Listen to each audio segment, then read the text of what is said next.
Thursday and Friday, May 24th and 25th. Is that really true? Guess what, you guys? It's my birthday. And the coolest thing is, I don't know if you know, there's a thing called solar return charts.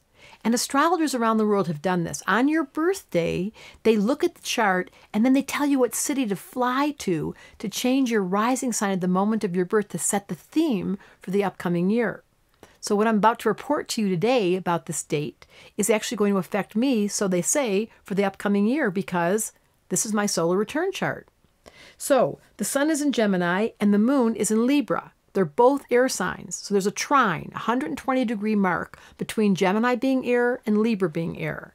And then over here is Mars in Aquarius, just early degree, just entered Aquarius. So we have Aquarian, amazing intelligence. We have Moon in Libra, all about sweetness and kindness. And Gemini going, wow, that's so interesting. It'd be a great time to write, to communicate, to reach out to people, to just be really open-minded, because a Gemini in Libra, which by the way President Kennedy had, and so does Deepak Chopra, who I had the chance to sit with. Yes, and look at his chart. He, as a Gemini Libra, is an amazing communicator. So was President Kennedy. And I'm a Gemini Libra, and you know, I can talk. You probably have noticed that by now.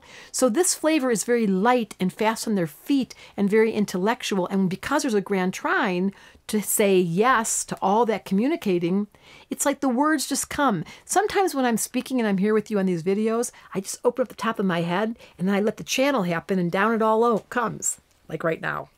And then we have, as you all know, Saturn and Pluto are still in Capricorn. That will be true this whole next 2 years. Saturn tells us what we're learning about, which is grounding. So this wonderful grand trine in air, coupled with Saturn and Pluto being in Capricorn, really allows it to be not just hot air and thinking and talking like Geminis can do, but actually applied, practical. Being able to use information, to use it in your body, or to use it in your interactions. That's the difference between reading a million books, you little Geminis. I had an uncle who recently passed away. He was a Gemini, and he collected books all over his house. They were everywhere, but he never read one.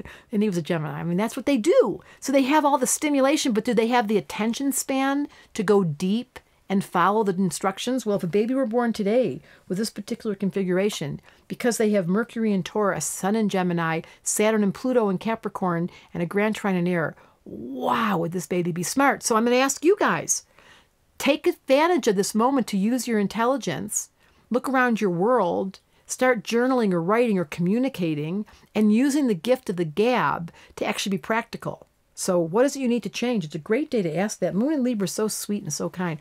Or do a dream board. Let your Libra be creative. Sometimes just changing stuff up in your house of the Gemini, making less people that save things. Geminis love to throw things away. That's your turn. Look around at the clutter, lighten it all up, and then you'll apply astrology right live time, said the Astrology Answers. Help them apply astrology live time. And I said, sure.